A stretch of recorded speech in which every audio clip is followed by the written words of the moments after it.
തായച്ചാളാരി അണ്ടർപാസിൻ്റെ അവിടെ നല്ല ബ്ലോക്കാണ് എല്ലാ സമയത്തും ഉണ്ടാവാറ്. കാരണം എന്താ വെച്ചാൽ നമ്മളെ ചെട്ടിപ്പടിയിലേക്ക് പോകുന്ന റോഡിലേക്ക് കടക്കണമെങ്കിൽ അണ്ടർപാസ് കടന്ന് വാഹനം തിരിഞ്ഞ് വളഞ്ഞു പോകണം. അങ്ങനെയുള്ള ഈ സ്ഥലത്താണ് IOCയുടെ ഈ ലോറി ഈ സർവീസ് റോഡിൻ്റെ സൈഡിൽ ഇങ്ങനെ വരിവരിയായിട്ട് നിർത്തിയിട്ട് ഒന്ന് നോക്കിയേ, വാഹനങ്ങൾ എന്തൊരു പ്രയാസമാണ് അനുഭവിക്കുന്നത് അറിയാം. ഇവിടെ ഇതൊക്കെ നോക്കണ്ടേ, ഇതൊന്നും ശ്രദ്ധിക്കണ്ടേ, ഇതൊന്നും ഉള്ളിലേക്ക് കയറ്റി വെക്കാൻ ഒട്ടനവധി സ്ഥലം ഉണ്ടല്ലോ.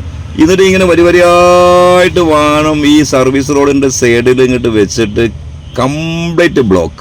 ഒന്ന് കണ്ടു നോക്കിയേ.